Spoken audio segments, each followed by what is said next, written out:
Hello dear students, now I am going to start class 5th mathematics Prachi publication. It is chapter number 12 lines and angles, exercise 12.2. In exercise 12.2 question number 1 is multiple choice question. Exercise 12.2 करने के लिए पहले हमें यहाँ पर आप देख रहे हैं आपको एंगल दिखाई दे रहे हैं, right angle, acute angle, obtuse angle, zero angle and straight angle. तो हम इन एमसीक्यूज को तभी सॉल्व कर पाएंगे जब हमारे माइंड में ये सारी डेफिनेशन क्लियर होंगी. What is right angle, what is acute angle, what is obtuse angle, what is zero angle and what is straight angle. आपको एक्सरसाइज 12.2 स्टार्ट करने से पहले ये सारी डेफिनेशन अपने CW में लिखनी है. डेफिनेशंस लिखने के बाद आप एक्सरसाइज 12.2 अपनी CW में स्टार्ट करेंगे. सबसे पहली डेफिनेशन आप लिखेंगे राइट एंगल, उसका फिगर बनाएंगे और डेफिनेशन आपको इस तरह से लिखनी है. An angle measuring 90 degree is called a right angle. In the adjoining figure angle POQ is equal to 90 degree. It means angle POQ is a right angle. जब कोई एंगल का मेजरमेंट प्रोटेक्टर से हम मेजर करते हैं और 90 degree निकलता है तो उसे हम राइट एंगल कहते हैं. सेकेंड डेफिनेशन हम पढ़ने जा रहे हैं एक्यूट एंगल. एक्यूट एंगल की आप हेडिंग डालेंगे, इसका डायग्राम बनाएंगे, फिर आप डेफिनेशन लिखेंगे. N angle measuring between 0 and 90 degree is called an acute angle. In the adjoining figure angle POQ is an acute angle.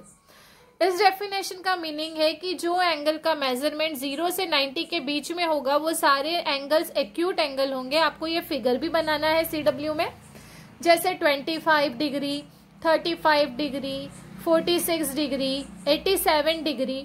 ये जितने भी एंगल हैं ये 0 से 90 के बीच में है तो ये सभी एक्यूट एंगल की कैटेगरी में आएंगे. नेक्स्ट डेफिनेशन है हमारी ऑब्ट्यूस एंगल. ऑब्ट्यूस एंगल का हेडिंग डाल के आप डायग्राम बना लीजिए और डायग्राम के नीचे आप डेफिनेशन लिखिए. N angle measuring greater than 90 degree and less than 180 degree is called an obtuse angle if the adjoining figure angle POQ is an obtuse angle. यहाँ पे जो एंगल हमें गिवन है, यहाँ ये 90 डिग्री से ज्यादा मेजरमेंट है इसका और 180 डिग्री से कम, यानी वो सारे एंगल जिनका मेजरमेंट 90 से 180 के बीच में होगा. इट मीन्स 95, 120, 135, 140, 166 इस तरह के जितने भी एंगल बनते हैं वो सब ऑब्ट्यूस एंगल की कैटेगरी में हमको लेने हैं. हमारी नेक्स्ट हेडिंग है रिफ्लेक्स एंगल. रिफ्लेक्स एंगल की हेडिंग डाल के आप ये डायग्राम बनाएंगे. उसके बाद आप डेफिनेशन लिखिए. N angle measuring more then 180 but less then 360 is called an reflex angle. In the adjoining figure angle POQ is a reflex angle. यानी वो एंगल जिसका मेजरमेंट, जिसकी जो मेजरमेंट है वो 180 से ज्यादा और 360 से कम, 180 से 360 के बीच में, मतलब 190 डिग्री, 195 डिग्री, 220 डिग्री, 280 डिग्री, ये जितनी भी डिग्रीज है 180 से 360 के बीच की जितनी डिग्रीज है वो रिफ्लेक्स एंगल की कैटेगरी में हमें लिखनी है. अब हम हमारी एक्सरसाइज 12.2 का क्वेश्चन नंबर 1 MCQ जो है वो सॉल्व करते हैं. इन सारी डेफिनेशन के बेसिस पे हमें उस क्वेश्चन को सॉल्व करना है. So the question number 1 is multiple choice question. The first part of that, an angle measuring 90 degree is called. अभी मैंने आपको डेफिनेशन में एक्सप्लेन किया था कि वो एंगल जिसका मेजरमेंट 90 डिग्री होता है उसे हम बोलते हैं राइट एंगल. तो आप राइट एंगल पर टिक कर दीजिए. ये MCQ आपको अपनी CW में भी नोट करने हैं. Second MCQ is the angles having degree measures as 0 degree and 180 degree are called zero angle, straight angle, both of this. मतलब वो एंगल जिसकी डिग्री 0 से 180 के बीच में हो, 0 से 180 के बीच में हो, उसे हम क्या कहेंगे? जीरो एंगल कहेंगे, स्ट्रेट एंगल कहेंगे या बोथ ऑफ दिस. इसके राइट ऑप्शन में हमें टिक करना होगा both of this. Now we will solve question number 2. Question number 2 is using a protector find the measure of the following angles. Write whether the angle is acute, obtuse or right. First angle आप देखिए, इसको protector से major नहीं करें तो भी हम देखकर बता सकते हैं कि ये एंगल का मेजरमेंट 0 से 90 के बीच में है, तो इसको हम बोलेंगे एक्यूट एंगल.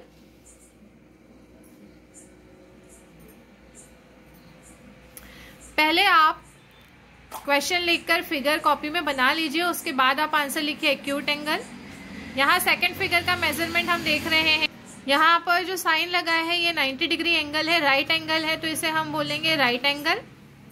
90 डिग्री मेजरमेंट जिसका होता है उसे हम राइट एंगल बोलते हैं।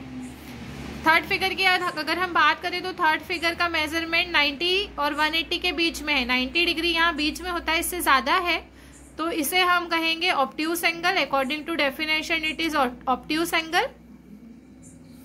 और फोर्थ फिगर हमारा जो है ये 180 से तो बड़ा है और 360 से छोटा है, तो ये हुआ हमारा reflex angle.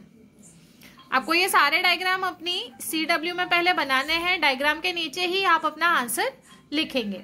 Now we will solve question number 3। Question number 3 हमारा फिल इन द ब्लैंक है, जिसे हमें फिल करना है। First fill in the blank हमारे पास है an angle of 90 degree is called. अभी हमने डेफिनेशन में समझा था कि वो एंगल जिसका मेजरमेंट 90 डिग्री होता है उसे हम राइट एंगल बोलते हैं। Second fill in the blank is an angle measuring more than 90 degree but less than 180 degree is called obtuse angle. वो एंगल जिसका मेजरमेंट 90 से 180 के बीच में होता है उसे हम ऑब्ट्यूस एंगल कहेंगे। Third fill in the blank is an acute angle is always. Acute angle का जो मेजरमेंट होता है वो हमेशा 0 डिग्री और 90 डिग्री के बीच में होता है। 90 डिग्री हमें ऑलरेडी गिवन है, तो हमें सिर्फ यहाँ लिखना है 0 degree and 90 degree. An acute angle is always between 0 degree and 90 degree. Fourth fill in the blank a straight angle measuring. जो स्ट्रेट एंगल होता है उसका मेजर होता है 180 degree. Fifth question is a reflex angle is always between 180, it is greater than 180। अभी मैंने आपको बताया था कि जो रिफ्लेक्स एंगल होता है उसकी वैल्यू 180 से बड़ी और 360 से छोटी होगी, स्मॉलर देन 360। इस तरह से यहाँ पर जो हमारी एक्सरसाइज है 12.2, ये एक्सरसाइज 12.2 कंप्लीट होती है। आई होप आपको सारी डेफिनेशन, सारे फिल इन द ब्लैंक अच्छे से समझ में आए होंगे। अगर अभी तक आपने हमारे चैनल को सब्सक्राइब नहीं किया है तो प्लीज चैनल को सब्सक्राइब करें, साथ ही साथ बेल आइकन जरूर प्रेस करें, वीडियो को लाइक करें और शेयर करें। Thank you, have a nice day everyone.